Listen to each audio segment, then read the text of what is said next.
اور اسی طرح پٹھان کھڑا ہو جائے گا کہ مجھے پشاور اور خیبر پختونخوا کا جو علاقہ وہ میرا ہے وہ مجھے۔ تو سب سے بڑی آگاہی کیا ہے کہ جس نظریے کے تحت یہ ملک بنا، اللہ تبارک و تعالیٰ نے یہ مسلمانوں کو عطا فرمایا، وہ نظریہ کیا ہے میرے بھائی؟ کلمہ طیبہ۔ اور یہ ہمیں خود بھی پتہ ہونا چاہیے اور آنے والی نسل کو بھی ہمیں یہ بتانا چاہیے۔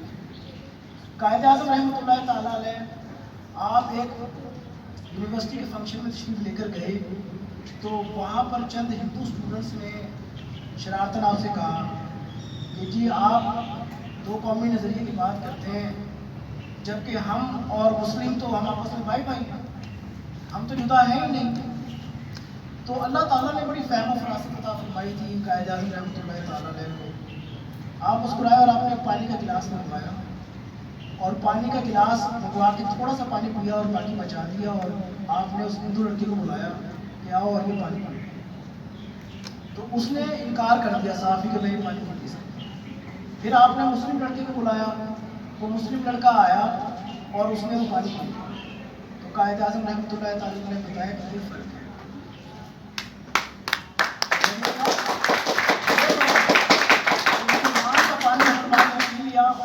ہو کر آپ نے اس میں فرق ہے۔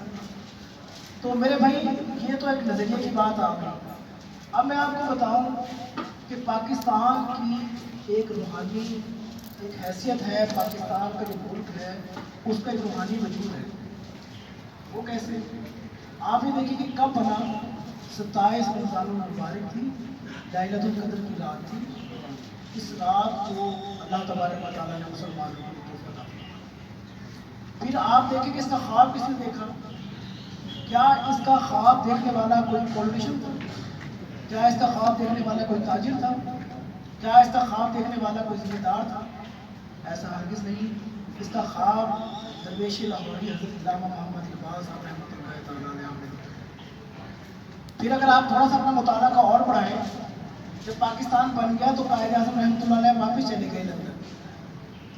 آپ اپنا یہ واقعہ باقاعدہ کتاب کے اندر جو ہے وہ تحریر میں نے جب پڑھی اور یہ ریکارڈ کے اندر بھی موجود ہے، تو آپ فرماتے ہیں کہ میں رات کو سویا تو مجھے ایسا لگا کہ کسی نے میرا بستر کو ہلا رہا ہے، کچھ جوڑ رہا ہے، کوئی ایسی ہستی ہے جو مجھے جوڑ رہی ہے۔ میں نے اپنا وہم سمجھا۔ دوسرے دن ایسا ہوا، تیسرے دن ایسا ہوا تو میں گھبراتے ہوئے میں نے پوچھا کون؟ تو جواب آیا کہ میں محمد صلی اللہ علیہ وسلم، پیغمبر آخری زمان، قائد اعظم محمد علی جناح تمہاری ڈیوٹی کہاں لگائی جاتی ہے؟ پاکستان۔ اور اسی دن انہوں نے جیسے ان کو یہ خوشبختی اور خوشخبری نصیب ہوئی تو وہ ایفرٹس تو تھی پاکستان سے بننے سے پہلے جو کی تھی، اس کے بعد فوری طور پر وہ پاکستان تشریف لے آئے اور تا دم آخر انہوں نے یہی قیام فرمایا۔ تو یہ آپ دیکھیں کہ 92 کی ہم بات کرتے ہیں، 92 کا عددی نمبر، کوئی شخص باہر سے 92 ملا کر پاکستان 92 نہ ملائے تو پاکستان میں کال نہیں کر سکتا۔ اور اگر آپ 92 کا عددی نمبر کو دیکھیں تو اس میں محمد صلی اللہ علیہ وسلم کا عددی نمبر کو دیکھیں تو وہ برابر۔ پھر آپ نقشے کو دیکھیں پاکستان کے، اگر نقشے کے نقطوں کو ملائیں تو اس میں محمد صلی اللہ علیہ وسلم بنتا ہے۔ اگر کبھی غور سے آپ نقشے کو دیکھیں تو یہ اتنی ساری رحمتیں، نعمتیں، روحانیت، یہ سب کچھ عطا کر کے اللہ تبارک و تعالیٰ نے اتنی قربانیوں کے بعد ہمیں یہ پاک سرزمین عطا فرمائی۔ اب کیا فرض ہے ہمارا؟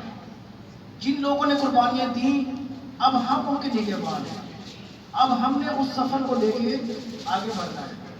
آپ یہ دیکھیں، میں آپ کو چائنیز کی مثال دیتا ہوں۔ چائنیز اتنے زیادہ پیٹریوٹک ہیں، ان کا ایک انجینئر ایک بہت ہیوی قسم کی مشین لے کر کسی ایک قصبے سے دوسرے قصبے میں جا رہا تھا، تو وہ کیا ہوا کہ وہ گاڑی کا ٹائر پھسلا اور وہ ندی یا حوض تھا اس میں گرنے لگے، تو وہ زاروں قطار رونے لگ گیا، چیخنے چلانے لگ گیا، ہائے میرے ملک کی مشین جو ہے وہ ضائع ہو گئی ہے، میرے ملک کو نقصان ہوگا۔ اور اتنے زوروں قطار سے رونے لگا کہ آس پاس کے جو دیہات کے لوگ اکٹھے ہو گئے اور انہوں نے مل کر اس کے ساتھ وہ مشین پہ نکلوائی اور گاڑی سمیت اس کو پار جو ہے دوسرے قصبے میں پہنچا دی کہ وہ اتنے زیادہ پیٹریوٹک ہیں. اور ان کی تاریخ دیکھ لیں کہ پاکستان کے بعد بنا اور آج سپر پاور میں اس میں شمار ہوتا ہے، اس لیے کہ ہم اپنی اصل کو فراموش کرتے ہیں. ٹھیک ہے، ہم نے اپنی ذمہ داریوں کا جو ہے وہ تعین نہ کیا. علامہ اقبال صاحب رحمۃ اللہ تعالیٰ فرماتے ہیں نا، فضائے بدر پیدا کر فرشتے تیری نصرت کو اتر سکتے ہیں گردوں میں قطار اندر قطار. کہ آج بھی اگر تیرے اندر وہ جوش، وہ ململہ، وہ خواہش، وہ طلب پیدا ہو جائے تو اللہ تبارک و تعالیٰ وہی جو اس وقت مسلمانوں کو عطا فرمائی تھی مدد، وہی جو اس وقت مسلمانوں کو عطا فرمایا تھا تحفہ، وہ آج بھی ایسا نہیں ہے کہ وہ عطا نہ کرے. اب میرے بھائی پاکستان بن گیا، اب آگے ہماری ذمہ داری ہے ہم نے اس کو کیسے لے کر چلنا ہے. صرف ایک سمپل سا فارمولہ ہے، ذمہ داری کا احساس. اپنے ملک کا جیسے ہم اپنے گھر کا ایک ذمہ داری، اپنے ادارے کا، اپنے معاملات کا ذمہ داری سے احساس کرتے ہیں، اسی طرح اگر ہم اپنے ملک کو ایک احساس اور ذمہ داری کے ساتھ آگے بڑھائیں گے، استاد اپنے فرائض اس کے مطابق ادا کرے، اسٹوڈنٹ اپنے فرائض اس کے مطابق ادا کرے.